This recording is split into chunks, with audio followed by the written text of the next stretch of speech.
Today I'm speaking directly to the leaders and institutions that have responsibilities to uphold justice, democracy and human rights. The United Nations, the President of the United States and US Congress, the European Parliament and Union, the UK and other global democratic governments, the Commonwealth and even the World Bank. I'm speaking for the fundamental rights of a nation of 250 million people, and for a man who has served humanity in multiple monumental ways, yet is now unjustly imprisoned.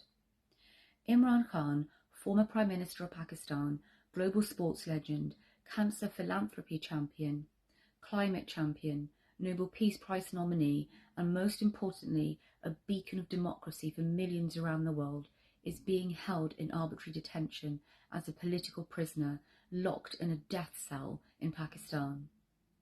He's endured over 800 days of imprisonment and torture, as documented by the United Nations and Amnesty International. Why? Because he stands for democracy, free speech, and the will of the people. Imran Khan is actually currently the legitimately elected Prime Minister of Pakistan as well. A mandate stolen through widespread electoral rigging in February 2024, documented by publications such as The Economist and independent observers from the Commonwealth. This isn't just a violation of Pakistani law. It's a direct assault on the universal values of the nations and institutions that hold democratic ties with Pakistan. Because Imran Khan remains in arbitrary detention and solitary confinement, whilst Pakistan remains under authoritarian rule. With authoritarian rule, there is no justice and no impartial rule of law. Law becomes a weapon applied selectively. Courts are politicised and prisons are used as silencing tools. Accountability disappears. What this cultivates isn't just a nation of disenfranchised youth, but a psychological state of hopelessness and alienation. And when 250 million people are taught that they can't have a voice, that the law is there not to protect them, but to silence them, and that peaceful resistance is punishable even by death, the consequences are inevitable. A society like this will either implode internally or export the mental cultivation of disenfranchisement beyond its borders, through instability, forced migration, and even radicalisation. In a connected world, authoritarianism does not stay contained. Pakistan is the fifth most populous country on earth. Its youth makes up 65% of the population. That's 150 million people under the age of 30. Allowing authoritarianism to deepen there is not just a moral failure, it's a strategic one. Pakistan is strategically positioned in one of the most volatile regions on the planet. Its collapse into authoritarianism will not remain contained, especially in an age of mass migration, social media and artificial intelligence, where borders no longer protect the world from instability.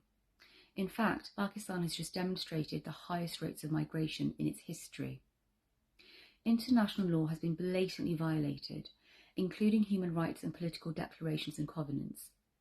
Alongside Imran Khan, his wife Bushra Bibi, his nephew, human rights barrister Hassan Niazi, over 100 civilians in military prisons, and more than 10,000 innocent political protesters and members of the public have been detained without due evidence or process.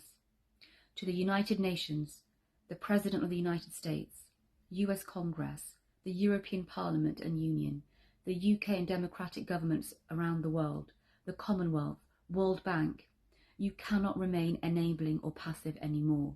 You have diplomatic, economic and political leverage. Use it. Demand the immediate release of Imran Khan, his family and all political prisoners. Demand the establishment and restoration of democracy and the rule of law. If you truly believe that human rights are universal, then now is the time to prove it in the fifth most populated country in the world, 250 million people. The Pakistani diaspora is united. We are mobilised. You have and will be hearing from us in the weeks to come. We will not be silenced. History will judge what you do now. Set an example to those children you want to walk in your policy and lawmaking footsteps, to create and live in a free and safe world. Don't be remembered as a generation that looked away. Stand for democracy, not dictatorship. Stand for human rights, not fascism. stand with the people of Pakistan and effectively your own nations and the world. In short, do the right thing. Release Imran Khan.